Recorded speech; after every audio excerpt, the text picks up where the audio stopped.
आइए हम लोग इस समय वैशेषिक दर्शन पर चर्चा कर रहे हैं। तो वैशेषिक दर्शन में हम लोग कई मुद्दों पर बात कर चुके हैं। वैशेषिक दर्शन थोड़ा अच्छे से लिखा जाए।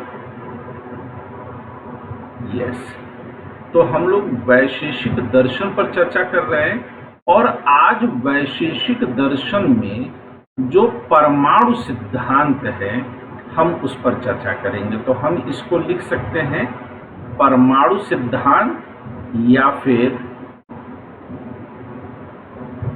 परमाणुवाद। ये दोनों ही बात हम यहाँ पर लिख सकते हैं। परमाणु सिद्धांत भी लिख सकते हैं और परमाणुवाद लिख सकते हैं।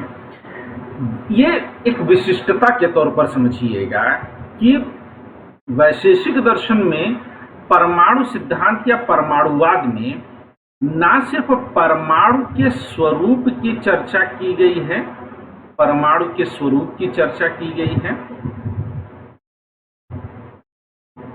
बल्कि जो कारण कार्य सिद्धांत की भी संतुष्टि जो होती है, कारण कार्य सिद्धांत का आधार भी यही बनता है।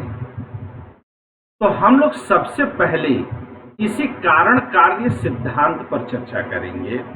तो जो कारण कार्य सिद्धांत है वैशेषिक दर्शन का, उसको किस नाम से हम जानते हैं? उसको परमाणु कारणवाद के तौर पर जानते हैं। इसको हम जानते हैं परमाणु कारणवाद के नाम से। ठीक बात है ये। अब जब परमाणु कारणवाद शब्द का मैं प्रयोग कर रहा हूं तो हम ये जानते हैं कि भारतीय दर्शन में, अब यहीं पर मैं थोड़ा सा रुक करके चलूंगा, जरा कारण कार्य सिद्धांत की एक पुनरावृत्ति कर लेते हैं। तो कारण कार्य सिद्धांत क्या कहता है? थ्योरी ऑफ कॉजेशन के रूप में इस पर विशद चर्चा हम लोगों ने की है, कई बार इस पर चर्चा हम लोगों ने किया है। लेकिन कारण कार्य सिद्धांत का मूल यह है कि प्रत्येक कार्य का कोई न कोई कारण अवश्य होता है। ठीक है। तो theory of causation accept that there will be always a cause for every work और द इफेक्ट। लेकिन सवाल जो भारतीय दर्शन में ये जो कारण कार्य सिद्धांत, जब ये विशेष तौर से भारतीय दर्शन इसकी चर्चा करता है, तो हम समस्त भारतीय दर्शन में कारण कार्य सिद्धांत को, जो लोग कारण कार्य सिद्धांत को मानते हैं, those who are accepting the theory of causation, they can be divided or classified into two parts. We must not forget that Charvaka has never accepted the theory of causation. Charvaka ने कारणता के सिद्धांत को कभी भी स्वीकार किया ही नहीं। तो हम चारवाक को परे हटा देते हैं। चारवाक को छोड़ करके सभी भारतीय दार्शनिकों ने, जो प्रमुख संप्रदाय हैं, उन्होंने जो है कारण कार्य सिद्धांत को अपनाया है। तो अब पूरा जो कारण कार्य सिद्धांत है, the theory of causation, now it can be classified into two. एक होता है जिसे कि हम कहते हैं सत्कार्यवाद, और दूसरा जो होता है उसे हम कहते हैं असत्कार्यवाद। ठीक है। तो सत्कार्यवाद और असत्कार्यवाद दो हैं। सत्कार्यवाद के अनुसार क्या होता है कि कारण में कार्य पहले से अस्तित्ववान रहता है। This theory accept that the cause, not cause, the effect of work is real in the cause before its existence. और असत्कार्यवाद क्या कहता है? कहता है कि no, the work or the effect is not real before its existence in the cause। यानी कि सत्कार्यवाद ये कहता है कि अपनी उत्पत्ति से पूर्व कार्य कारण में वास्तविक रूप से मौजूद होता है। इस परंपरा को निभाने वाले प्रमुख दार्शनिक कौन है? सांख्य योग की परंपरा है। लेकिन जो लोग कहते हैं कि नहीं, अपनी उत्पत्ति से पूर्व कार्य सत्य नहीं होता है, इस परंपरा को निभाने वालों में प्रमुख नाम है न्याय वैशेषिक। तो जाहिर सी बात है कि जब परमाणु कारणवाद के बारे में बात करेंगे वैशेषिक के, तो हम किधर बात करेंगे? हम असत कार्यवाद के बारे में बात करेंगे। अब मैं आप लोगों से एक उम्मीद रखूंगा कि आप लोग सांख्य दर्शन और न्याय दर्शन दोनों में जाइएगा। सांख्य दर्शन इस बात के पुख्ता प्रमाण देता है कि कब कब या कार्य क्यों जो है कारण में पहले से मौजूद है, बहुत सीधे सपाट शब्दों में बात करें। और इसी तरह से जब मैंने न्याय दर्शन में आपको असत कार्यवाद पढ़ाया है, तो असत कार्यवादियों ने इस बात का प्रमाण दिया है कि क्यों कार्य पहले से कारण में मौजूद नहीं रह सकता है। तो वैशेषिक दर्शन जब असत कार्यवाद को अपने परमाणु कारणवाद के रूप में स्वीकार करेगा, तो जाहिर सी बात है कि वह उन तर्कों को स्वीकार करेगा जो कि न्याय दर्शन ने दिया है। हाँ, ये बात अलग है कि यह परमाणु कारणवाद अगर कह रहे हैं, तो यहां पर कहने का मतलब क्या है? इनका कहने का मतलब है कि ये मैं थोड़ा सा और नीचे आता हूं, तो परमाणु कारणवाद कहना क्या चाहता है?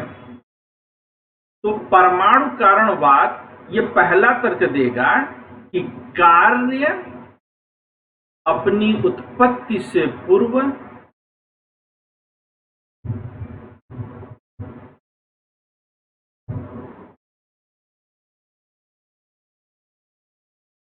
कारण में उपस्थित नहीं होता है। पहला तर्क तो ये आप ले लीजिए, ये वैशेषिक भी मानेगा। और दूसरा तर्क ये क्या देंगे? दूसरा तर्क देंगे कि कार्य सदैव नवीन उत्पत्ति होती है, सदैव नवीन उत्पत्ति होती है। यह दोनों बात जो है ये कहां पर आएगा? तो ये दोनों बात अगर आप गौर फरमाइए तो ये असत कार्यवाद ही है। यह उसका तर्क है जो यहां पर ये एक्सेप्ट करते हैं। लेकिन अब यहां के बाद परमाणु कारणवाद ये जो है अब नई बात कहेगा, और वो ये कहते हैं कि अच्छा, असत कार्यवाद को हम लोग ये भी याद रखेंगे कि इसको आरंभवाद भी कहते हैं, है ना? यानी कि प्रत्येक कार्य हमेशा एक नया प्रारंभ है, नवीन उत्पत्ति है, प्रारंभ है। अब वैशेषिक क्या है? यहां पर एक लाइन बढ़ाइए कि वैशेषिक परमाणुओं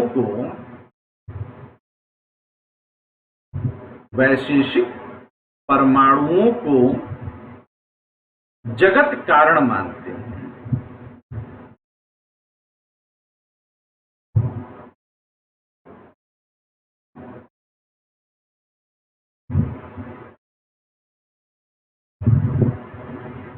जगत कारण मानते हैं, ठीक है?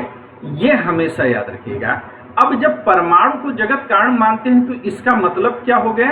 ये जो कहीं लिखा हुआ नहीं मिलेगा, इसका मतलब होता है कि परमाणु उपादान कारण है। कौन से कारण है? उपादान कारण है, यानी कि मैटेरियल कॉज है। ये निमित्त कारण नहीं हो सकते, एफिशिएंट कॉज नहीं हो सकते। एफिशिएंट कॉज ईश्वर है। ये बात हम लोगों ने न्याय दर्शन में समझा है। ईश्वर निमित्त कारण है, लेकिन जो उपादान कारण है वह परमाणु है। यानी कि परमाणुओं से ये सृष्टि की उत्पत्ति होती है। यानी कि यहां पर हम कह सकते हैं कि वैशेषिक का परमाणुवाद ये कहता है कि इस भौतिक संसार की या इस जगत के सभी भौतिक पदार्थ, इस जगत के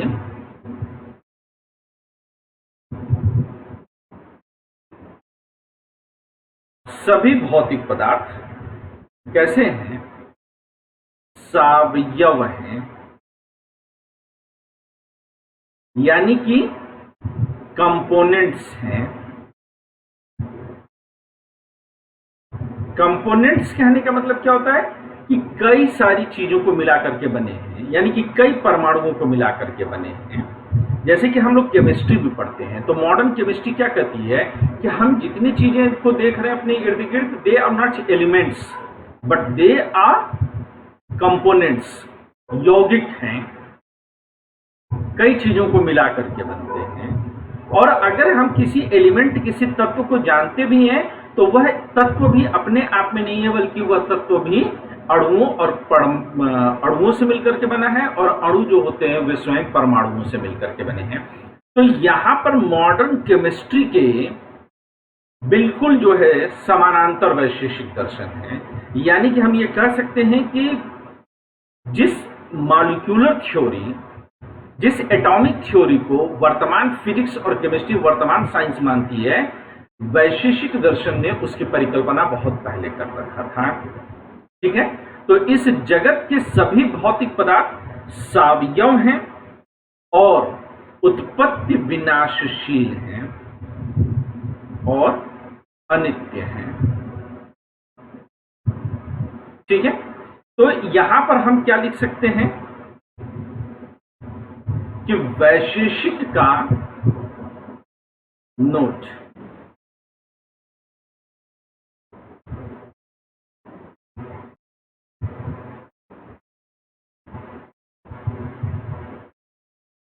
वैशेषिक दर्शन की यह अवधारणा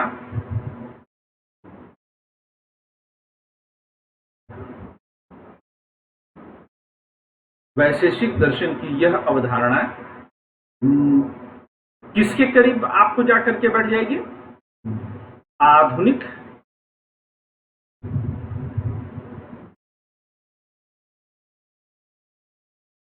विज्ञान की पूर्ववर्ती है। यानी कि जब आधुनिक विज्ञान नहीं जानता था, यह तब की बात है कि हम जानते थे कि यह समस्त संसार जो है परमाणु से मिलकर के बना है। और ये कैसे बनते हैं, ये सावयव पदार्थ कैसे बनते हैं, तो यहां पर जो है आप लिख सकते हैं कि ये नित्य परमाणुओं के विभिन्न संयोग से बनते हैं। नित्य परमाणुओं के विभिन्न संयोग से बनते हैं। अब ये भी बताते हैं कि जो बना है वह मिटेगा जरूर,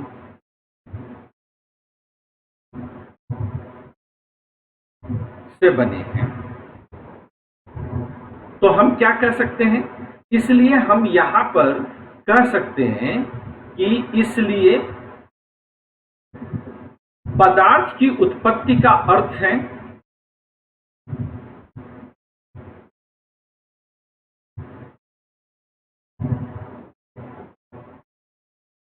पदार्थ की उत्पत्ति का अर्थ क्या लेंगे हम यहां पर? तो कहते हैं कि पदार्थ की उत्पत्ति का अर्थ होगा परमाणु संयोग, परमाणुओं का मिलना।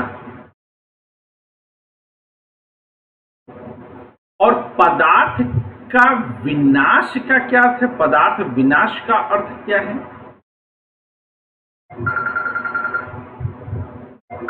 पदार्थ विनाश का अर्थ है परमाणु वियोग।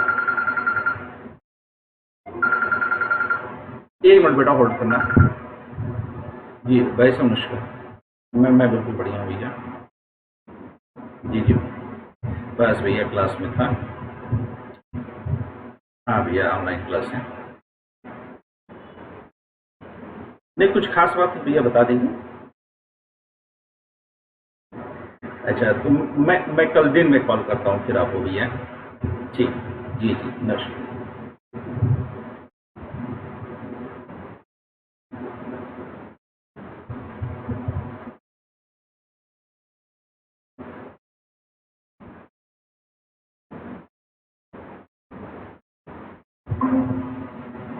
हाँ ये बीच में कॉल आ गए थे और कॉल लेना मेरे लिए जरूरी था। तो यहां तक की बात क्लियर हो गई आप लोगों को, मुझे उम्मीद है।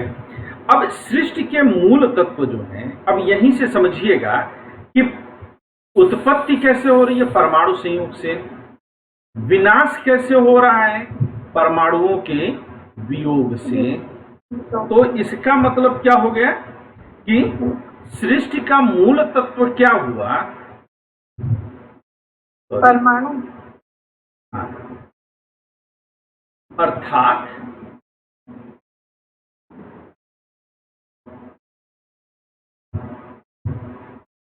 परमाणु भी सृष्टि के मूल तत्व है। सृष्टि के मूल तत्व है। अणु का मतलब क्या होता है? अणु का मतलब है छोटा, तो परमाणु का मतलब जो सबसे छोटा होगा। ठीक है।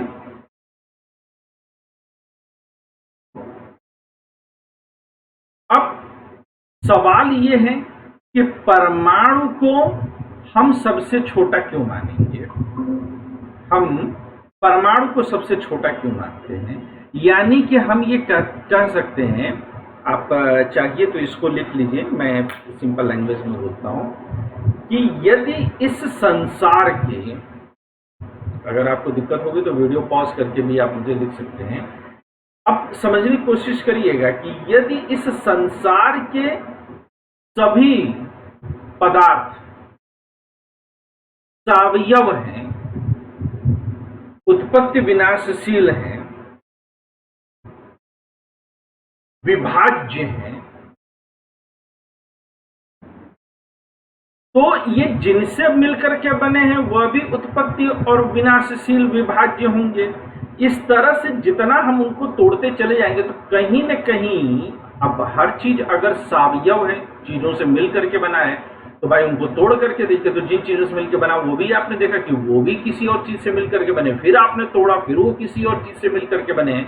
यानी कि हमने एक पदार्थ लिया और इस पदार्थ में हमने देखा कि यह कई तरह के जो है चीजों से मिलकर के बना है। फिर हमने इन चीजों को जो है देखा तोड़ करके, तो ये भी कुछ चीजों से मिलकर के बने हैं। फिर इनको भी जब हमने तोड़ करके देखा तो पता चला कि ये भी कुछ चीजों से मिलकर के बने हैं। इनको जब हमने तोड़ करके देखा तो ये पता चला कि कुछ और चीजों से मिलकर के बने हैं। इस तरह से जब तक हम तोड़ते चले जा रहे हैं तो टूटते चले जा रहे हैं, लेकिन कहीं पर तो जाकर के यह क्रम रुकेगा ना, इसको रुकना होगा। तो जहां पर जाकर के यह क्रम रुका उसको जो है हम क्या मान लेंगे? हम मान लेंगे कि वह निर्वयव है। यानी कि परमाणु कैसे होंगे? परमाणु निर्वयव हैं, यानी कि ये मूल तत्व है, निर्वयव है। अब आप सिर्फ इंग्लिश याद रखिएगा। और साथ में ये अविभाज्य हैं, ये अविभाज्य हैं। ये वही थ्योरी है जो डाल्टन ने स्वीकार किया था, डाल्टन जैसा। अगर हम परमाणुओं को अविभाज्य न माने, हम कहें कि नहीं भैया परमाणु विभाज्य है, तो क्या होगा? अगर परमाणुओं को भी विभाज्य मान लिया तो जो दिक्कत उभर करके आती है वह दिक्कत यह होगी कि अनावस्था दोष हो जाएगा। या आप चाहें तो लिख लीजिए कि यदि परमाणुओं को भी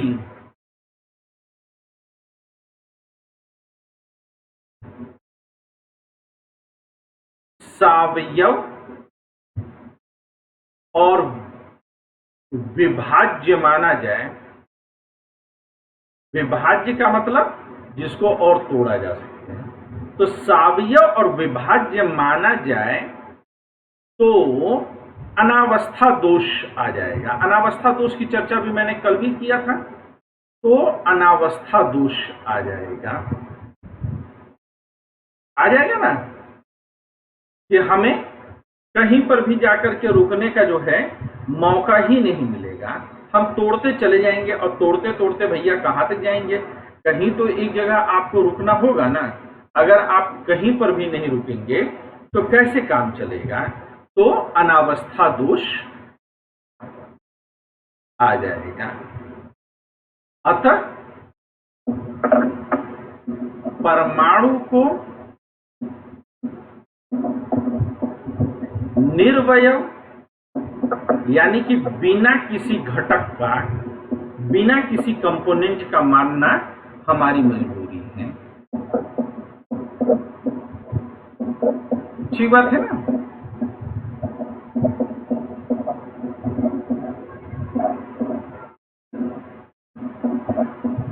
ये कौन फिर बोल रहा भाई? ये तुम्हारा है? तो मेरा माइक ऑन। सर, अवयव बिना किसी कंपोनेंट का मानना, अतः परमाणु को निर्वयव और अविभाज्य माना जाएगा। ओके।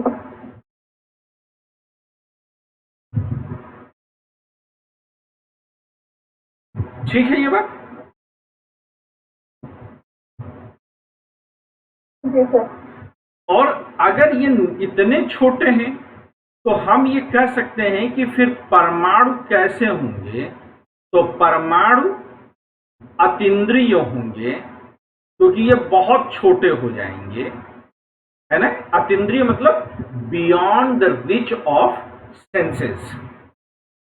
जी सर। ठीक है, अतीन्द्रिय हैं, ये निर्वयव हैं, ये अविभाज्य हैं,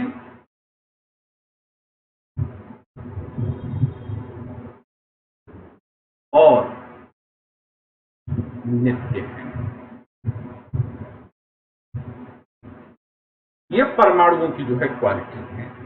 अब परमाणु जो है ये कितने प्रकार के हैं? तो अगला प्रश्न उठता है कि परमाणु के प्रकार।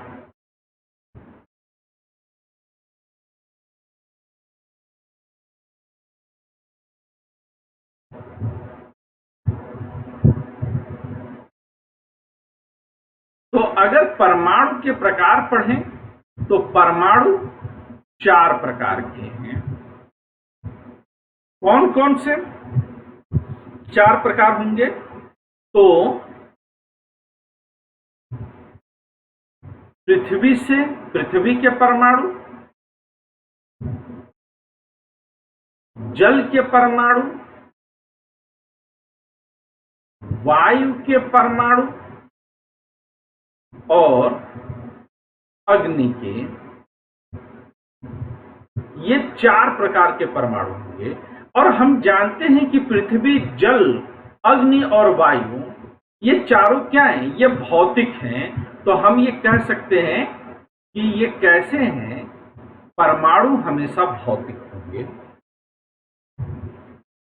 तो अगर पृथ्वी, जल, अग्नि और वायु के परमाणु हैं तो क्या आकाश के परमाणु नहीं हैं?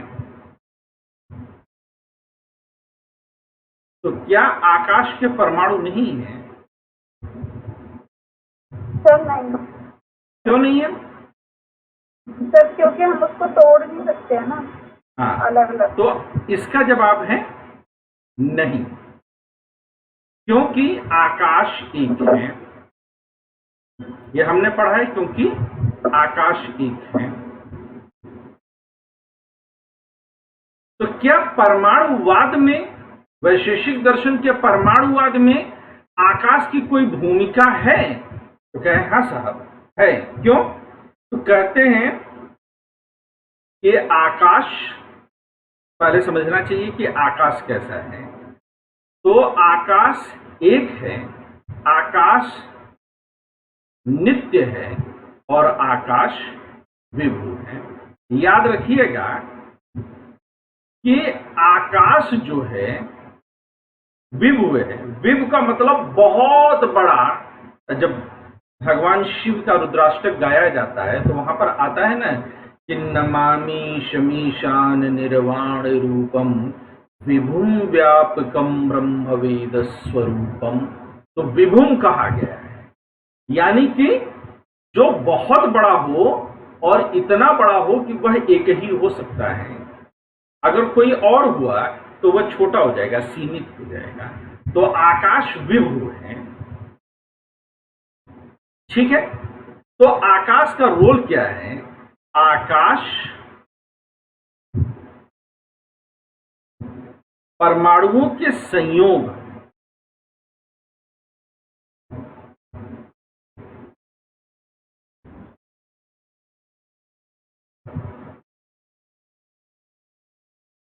और विभाग के लिए, विभाजन के लिए, मतलब जब दो अणु परमाणु चिपके हों तो उनको टूटने के लिए, विभाग के लिए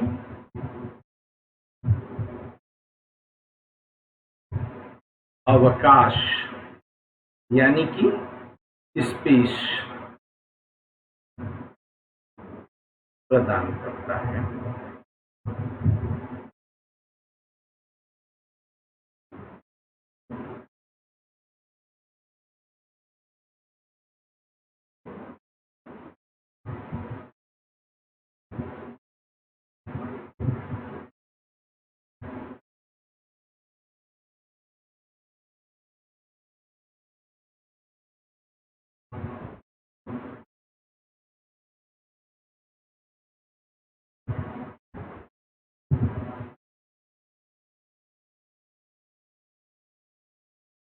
ठीक है, आगे लिखिएगा।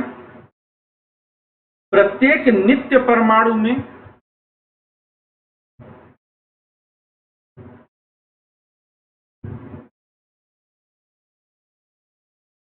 प्रत्येक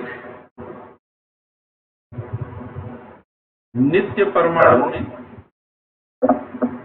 अपना विशेष होता है।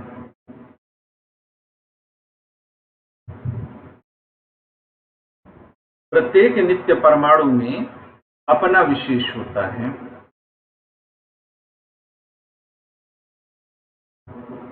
ना। कल हम लोगों ने ये देखा था कि विशेष की आवश्यकता कहां पर है, तो इसका जवाब हम लोगों ने ये देखा था कि विशेष की आवश्यकता ही वहीं पर है जहां पर कि वह एक जैसे हो और उनमें किसी और तरह का भेदभाव ना हो, रंग रूप आकार आदि का भेदभाव ना हो। ठीक है, तो परमाणु के लिए ही वस्तुतः विशेष की कल्पना आवश्यक हो जाती है। हालांकि परमाणु के अलावा आत्मा, मन आदि के लिए भी इसकी आवश्यकता पड़ती है। ठीक है, इसके अतिरिक्त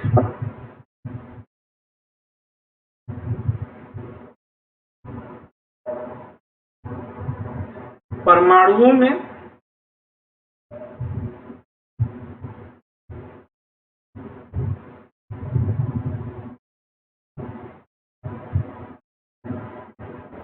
गुण भेद और संख्या भेद भी होता है। क्या होता है? गुण भेद और संख्या भेद भी होता है।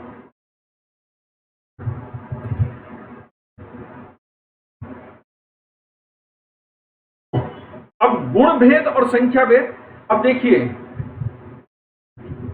जो परमाणु हैं उनमें मात्रात्मक भेद नहीं है। अगर मात्रात्मक भेद होता, यहीं पर लिख लीजिए बढ़ा करके कि परमाणुओं में मात्रात्मक भेद नहीं होता है। परमाणुओं में मात्रात्मक भेद नहीं होता है। अगर मात्रात्मक भेद होता तो फिर विशेष की आवश्यकता नहीं होती।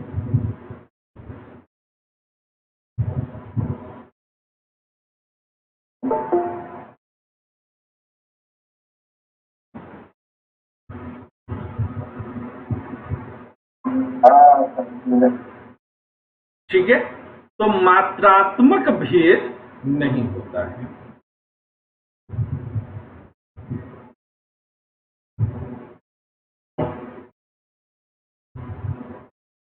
मात्रात्मक समझ में नहीं आया। मात्रात्मक मतलब वही रंग रूप साइज आदि।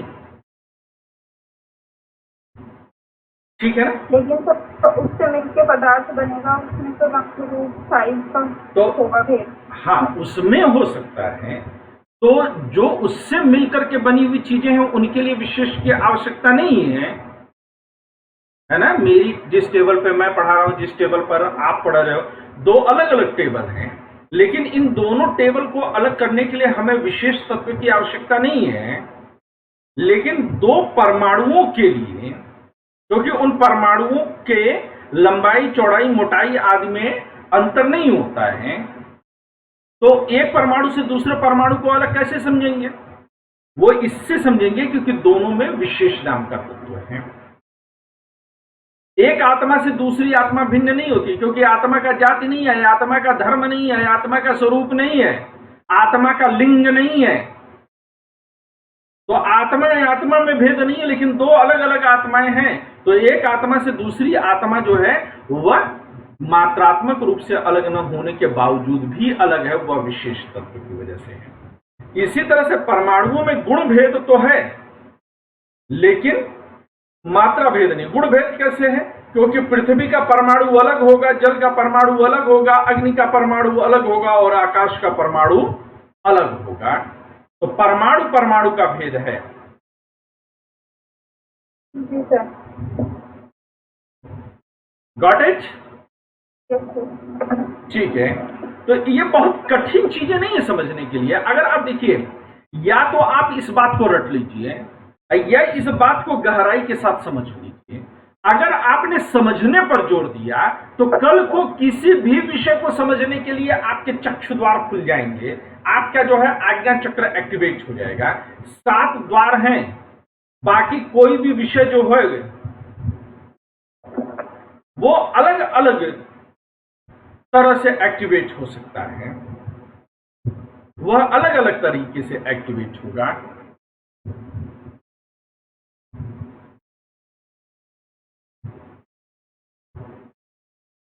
है ना। लेकिन अगर आप फिलॉसफी को पढ़ते हैं तो फिलॉसफी क्या करता है? फिलॉसफी आपके सीधे सीधे आज्ञा चक्र को एक्टिवेट करेगा। तो आप इसको समझने की कोशिश करिए कि परमाणु, अब आप जो है मन में बना लीजिए कि परमाणु जो होते हैं वे कैसे हैं? नित्य हैं। सभी परमाणु एक जैसे होंगे, एक परमाणु से दूसरा परमाणु भिन्न नहीं हो सकता है। One atom cannot be distinguished from another atom on the grounds of their size, color, etc. They cannot be distinguished, but it is the specialization of the वैशेषिक दर्शन। ये वैशेषिक दर्शन की विशिष्टता है कि वह विशेष नाम के तत्व की कल्पना करता है, जिसकी चर्चा हम लोगों ने कल किया था। अब ये जो विशेष तत्व है, यह ऐसे चीजों के बीच में अंतर करता है जो संख्या में तो एक से अधिक हैं, परंतु उनमें रंग रूप आदि का भेद नहीं है, मात्रात्मक भेद नहीं है।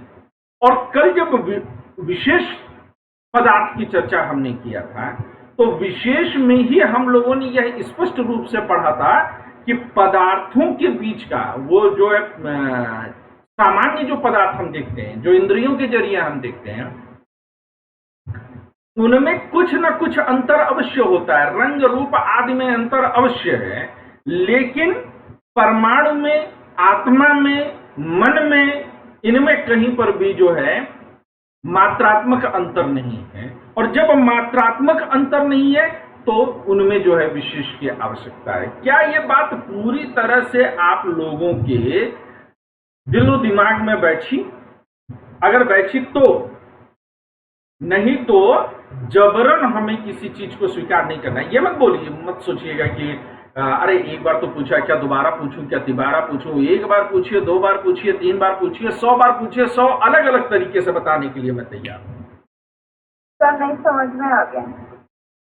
मतलब आपने बोला कि सर नहीं समझ में आ गया? मतलब समझ में आ गया। मतलब समझ में आ गया। तो याद रखिएगा कि क्वालिटेटिव डिफरेंस भी, ये 3 तरह के डिफरेंसेस की यहां पर हम बात कर रहे हैं। When I am describing the atoms, I am talking on 3 different points. One is the qualitative difference, second is the quantitative difference, and the third one is the numeric difference. We should remember it that there are qualitative and numeric differences, but there is no quantitative difference. Quantity में अंतर नहीं है. One atom is not different in the terms of quantity, any kind of the quantity. लेकिन qualitative difference परमाणु में होता है. कैसे परमाणुओं में क्वालिटेटिव डिफरेंस है?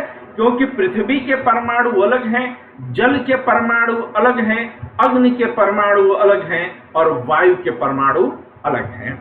इस अर्थ में हमारा जो वैशेषिक दर्शन है वह वैशेषिक दर्शन डाल्टन के परमाणु सिद्धांत से बहुत पहले दिया गया है. और कहीं न कहीं अगर देखिएगा तो जो बात डाल्टन के बाद आगे चल करके रदरफोर्ड और नील्स बोर वगैरह, आइंस्टीन वगैरह को अब जाकर के जॉन हिग्स वगैरह की समझ में आ रही है, उस कल्पना को बहुत सॉलिड तौर पर वैशेषिक दर्शन ने जो है समझ लिया था.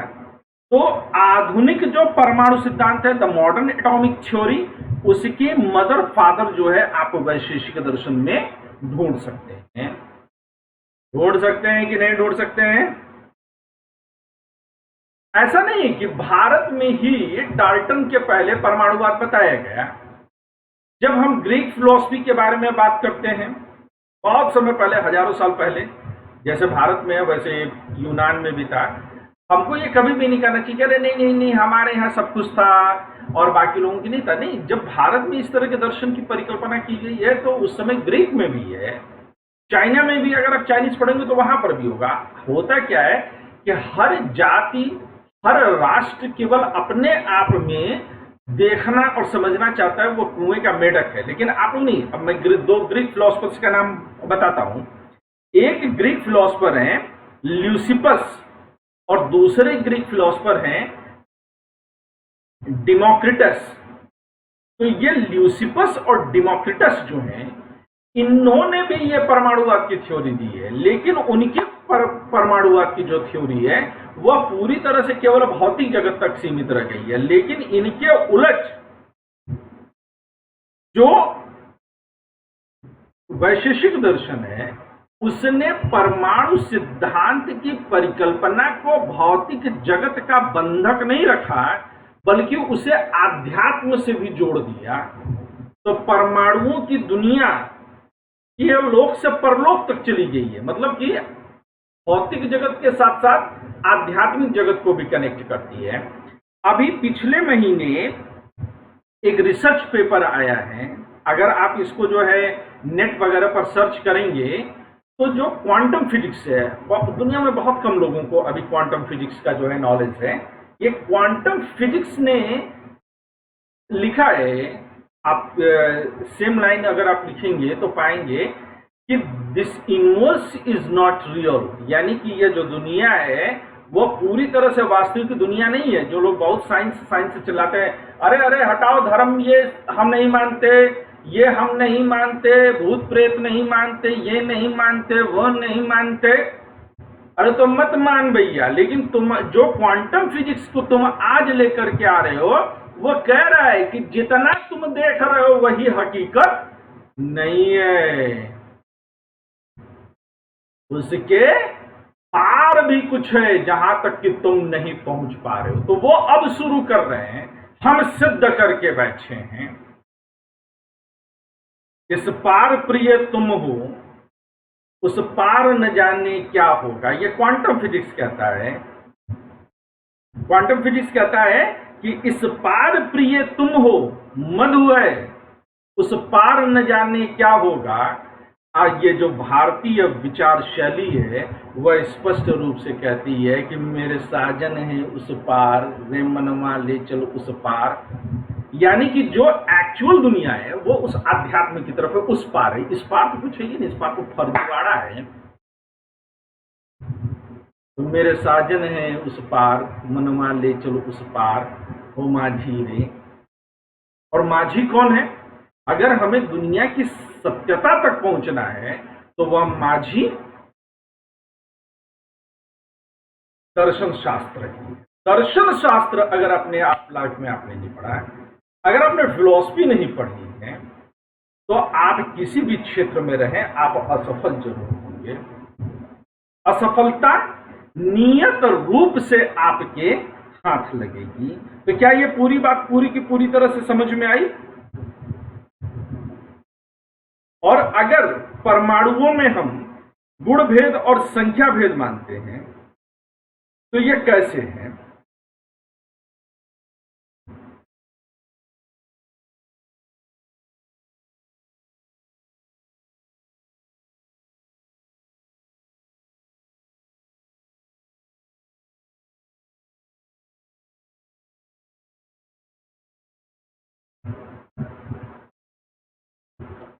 ठीक है ना?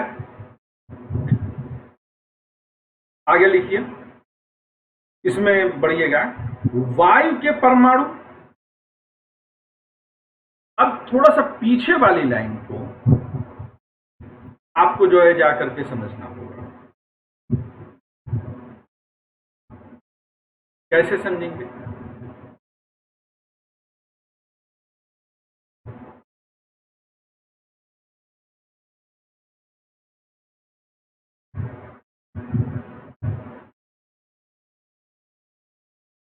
कि वायु के जो परमाणु हैं वो कैसे हैं?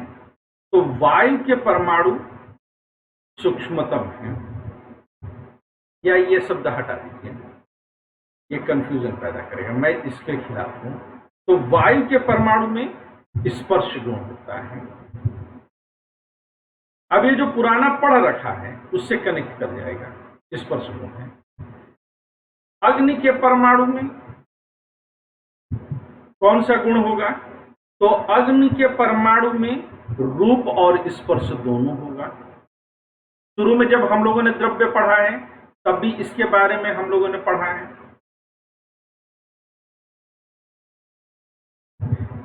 इसी तरह से जल के परमाणु में कौन कौन से गुण हो जाएंगे?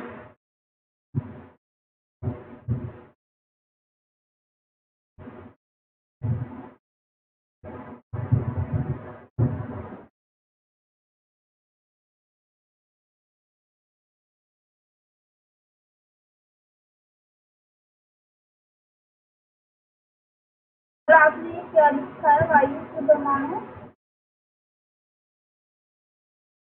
वायु के परमाणु में स्पर्श गुण,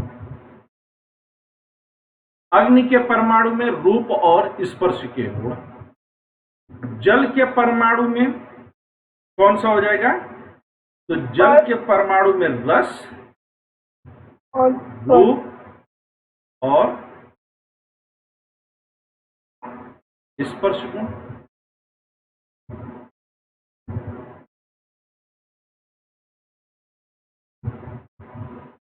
और पृथ्वी के परमाणु में कौन से गुण होंगे? तो पृथ्वी के परमाणु में गंध, रस, रूप और स्पर्श गुण पाए जाएंगे। ठीक है?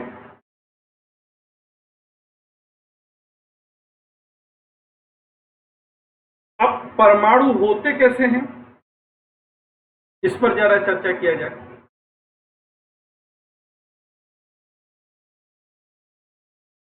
तो परमाणु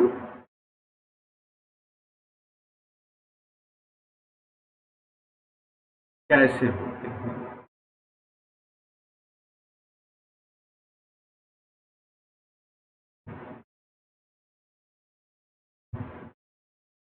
परमाणु गोल होते हैं, परमाणु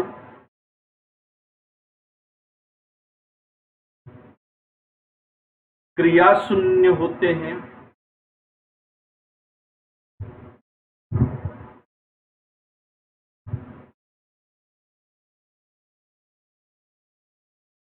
परमाणु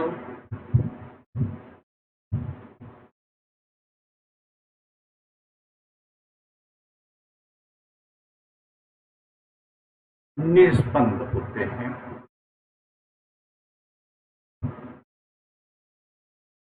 निस्पंद का मतलब कोई कंपन नहीं है।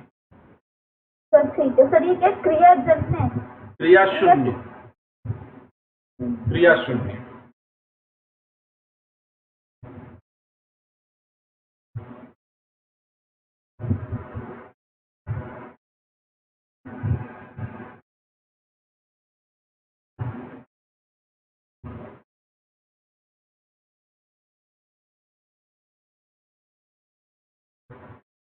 ठीक है, क्लियर है ये? जी सर। तो अगर ये क्रिया शून्य है, निस्पंद है, ठीक है, जी सर, मैं ये पूछने वाली थी कि अगर ये क्रिया शून्य है तो फिर ये क्रिया करके पदार्थ कैसे बनाएंगे? बहुत सही। आपके इस प्रश्न का जवाब है कि इनमें गति और स्पंदन, इनमें गति, स्पंदन या क्रिया ईश्वर के द्वारा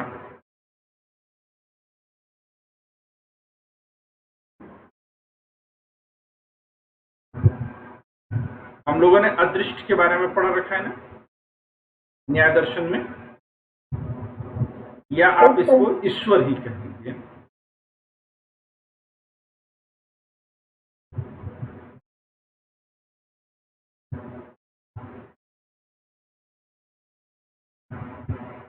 ठीक है, या हम ये जब न्याय दर्शन में ईश्वर के लिए हमने प्रमाण पढ़ा था, तो ईश्वर के प्रमाण में हमने इस बात को पढ़ा था कि यह जो ईश्वर का प्रमाण है, उनमें एक प्रमाण ये पढ़ा था कि प्रथम गति प्रदाता, गति चालक जो है वह ईश्वर ही है। याद आ रहा है आप लोगों को?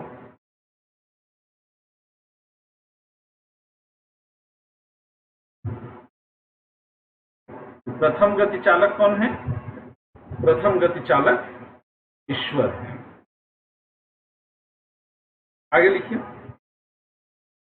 प्रत्येक सांसारी आत्मा का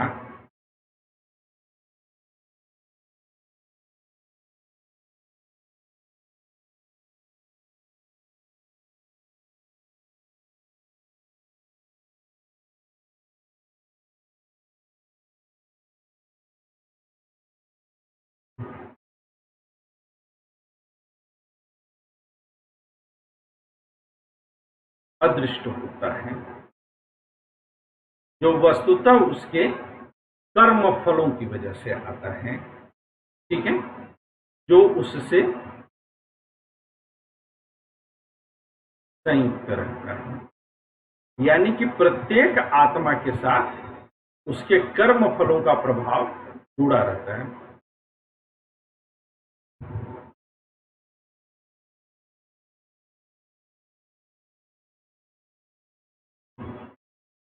जो उससे संयुक्त रहता है एवं जिसमें उसके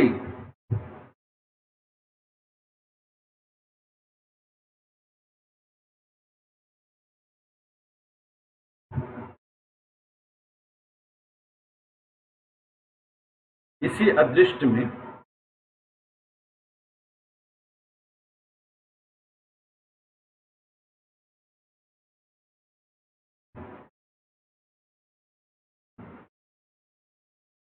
शुभाशुभ कर्म संस्कार संचित रहते हैं।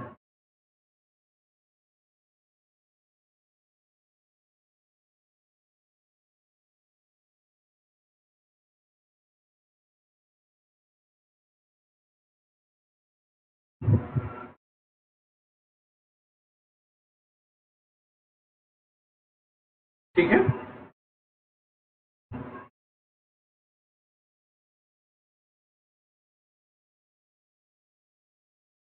आगे लिखेगा, आत्मा के कर्मफल भोग के लिए सृष्टि होती है।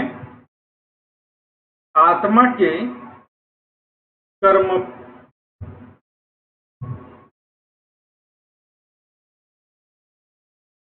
आत्मा के कर्मफल भोग के लिए ही सृष्टि होती है।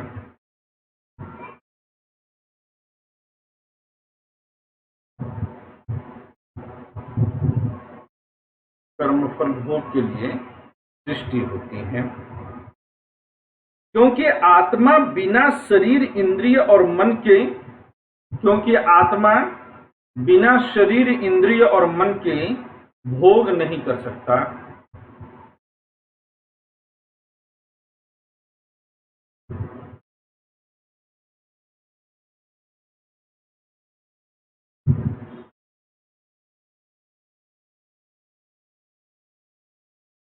क्योंकि आत्मा बिना शरीर इंद्रिय और मन के भोग नहीं कर सकता।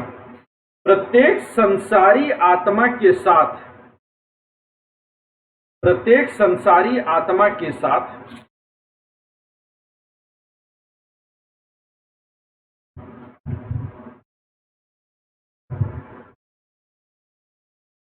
प्रत्येक संसारी आत्मा के साथ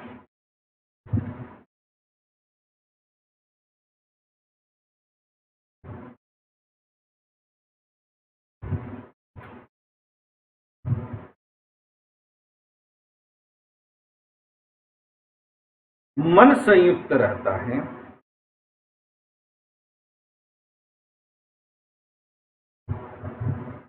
सर एक बार रिपीट करना। प्रत्येक संसारी आत्मा के साथ मन संयुक्त रहता है, जुड़ा रहता है।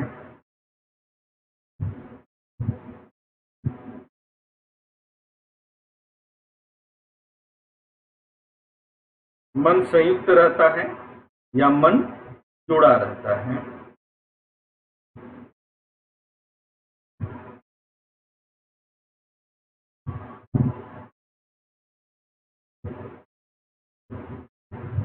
ठीक है।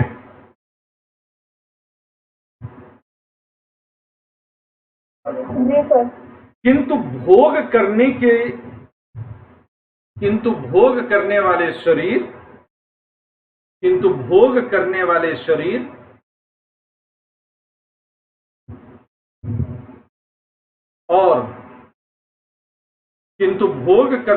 शरीर और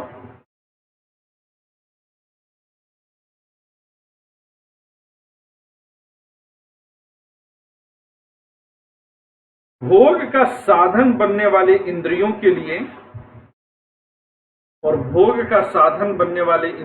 लिए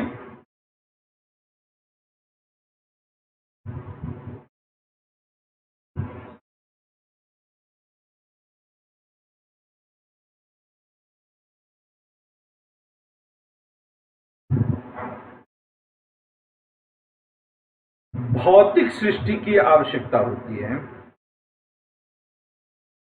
भौतिक सृष्टि की आवश्यकता होती है।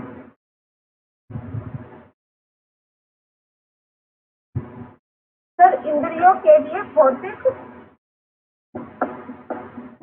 इंद्रियों के लिए नहीं,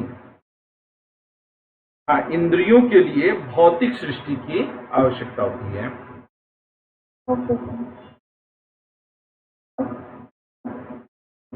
परमाणुओं में प्रथम स्पंदन होते ही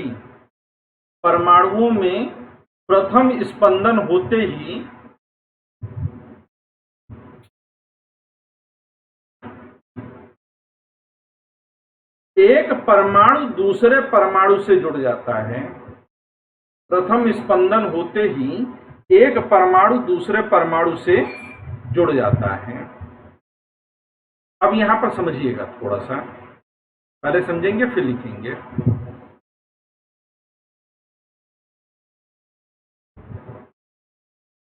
ओके, ये मैं कलर चेंज कर देता हूं। ठीक है। अब क्या होता है कि पहले एक एटम होता है और फिर एक और एटम होता है। यह दोनों एटम मिलकर के द्वय अड़ुक बनाते हैं, इसको क्या बोलेंगे? द्वय अड़ुक।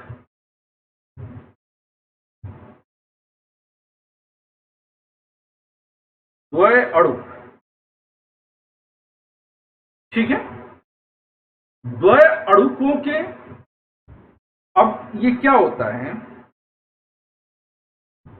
कि सारे परमाणु जो होंगे वो शुरू में द्वय अड़ुक बन जाएंगे और इन्हीं द्वय अड़ुकों से इस सृष्टि की रचना होती है।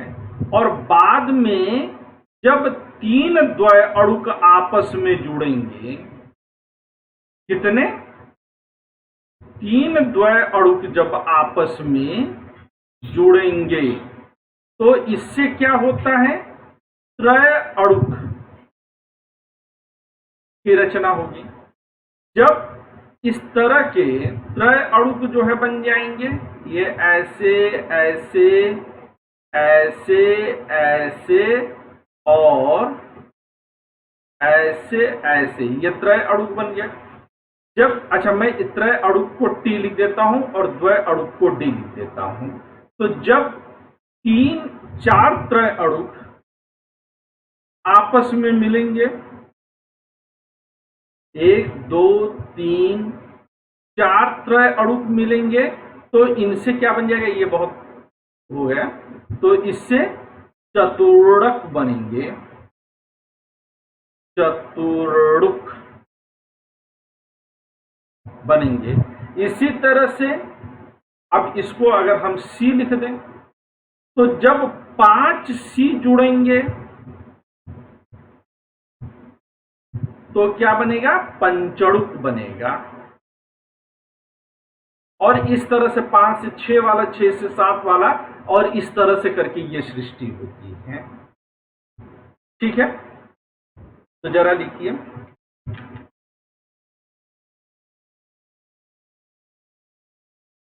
सर्वप्रथम सारे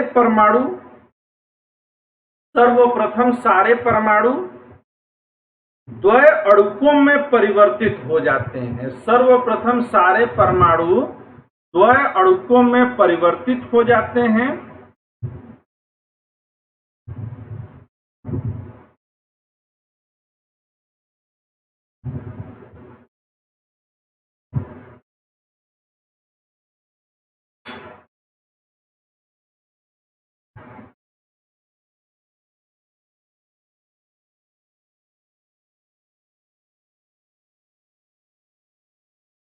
और फिर इन द्वय अणुकों से सृष्टि रचना होती है, और फिर इन द्वय अणुकों से सृष्टि रचना होती है।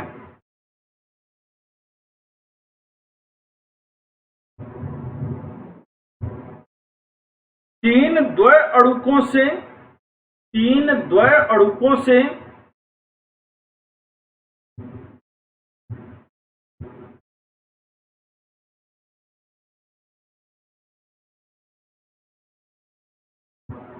त्रयणुक, ऊपर लिखा त्रयणुक, और चार त्रयणुकों से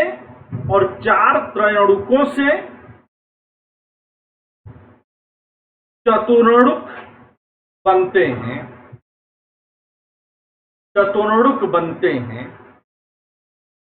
और इस प्रकार यह क्रम चलता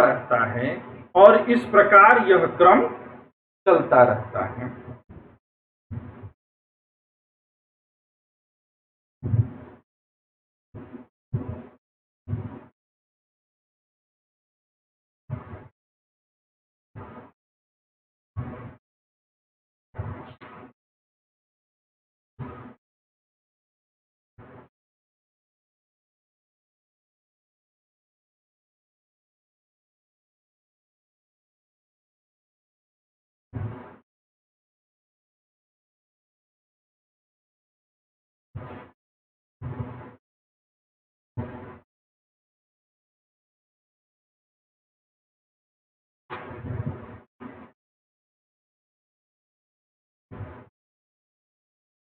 ठीक है।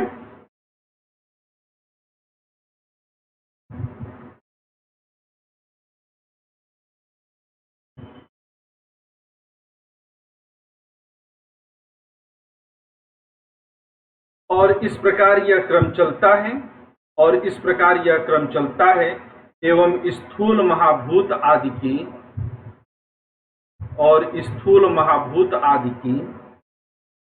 उत्पत्ति होती है। सर एक बार रिपीट कर दीजिए। और इस प्रकार यह क्रम चलता है,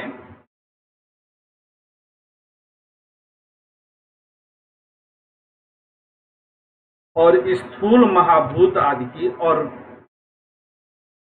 क्रम चलता रहता है, और इस संसार की उत्पत्ति होती है। और सरल शब्दों में लिख लें, और इस संसार की उत्पत्ति होती है। अब आइए जरा वैशेषिक परमाणुवाद के कुछ अन्य लक्षणों पर चर्चा करें।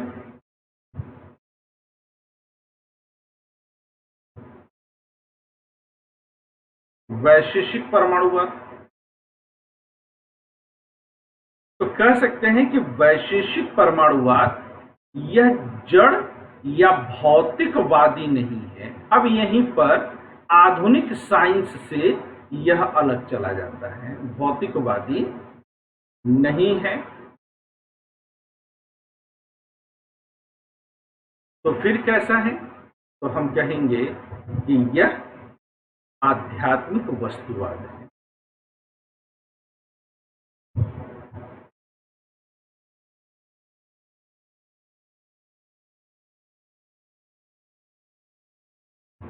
यह आध्यात्मिक वस्तुवाद है,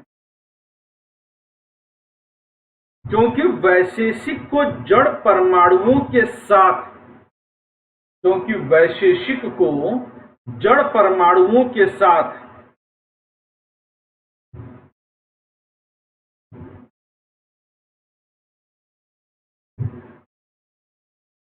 उनसे स्वतंत्र आत्मद्रव्यों की सत्ता भी स्वीकार है। उनसे स्वतंत्र आत्मद्रव्यों की सत्ता भी स्वीकार है।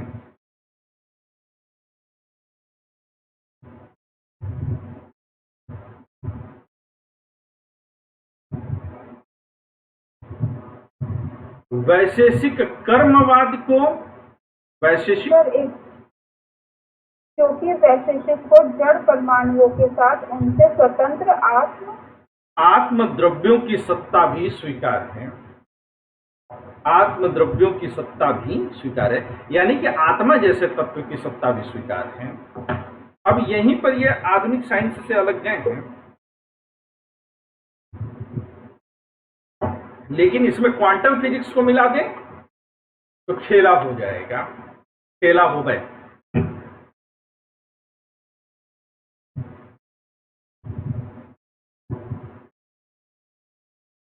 लिखेगा वैशेषिक कर्मवाद को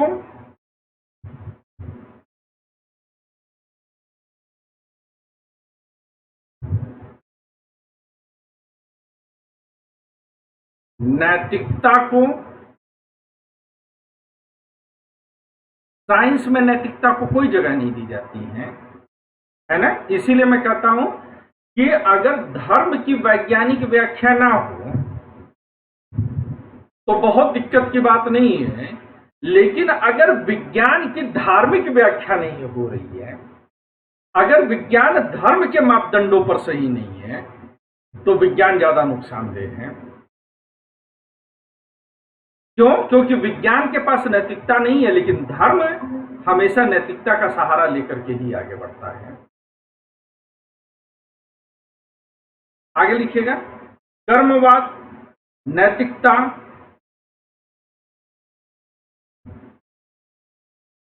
अदृष्ट,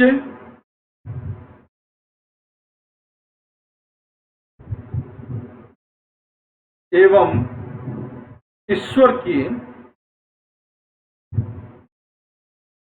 सत्ता को स्वीकार करता है। अब यहीं पर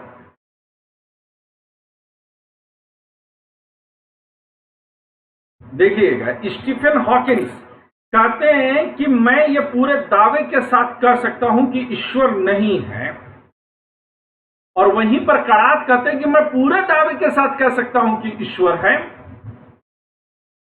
तो सवाल उठता है कि ईश्वर है या नहीं है। तो ये आपके दृष्टिकोण पर निर्भर करेगा। अगर आपका दृष्टिकोण धार्मिक है तो ईश्वर है, अगर आपका दृष्टिकोण भौतिकवादी है तो ईश्वर नहीं है। अंतर क्या है कि नैतिकता को पूरी तरह से स्थापित होने के लिए धर्म के अवलंबन की आवश्यकता पड़ जाती है। हालांकि जरूरी नहीं है, नैतिकता बिना धर्म के भी हो सकती है। ऐसा नहीं कि दुनिया में जितने नास्तिक लोग हैं वे अनैतिक भी हैं और जितने धार्मिक हैं वे सबके सब नैतिक हों, लेकिन धर्म वह खाद है, वह धरती है जहां पर नैतिकता के वृक्ष तेजी से उगते हैं। और इस मामले में कड़ाक स्टीफन हॉकिंस के मुकाबले ज्यादा समझदार हैं।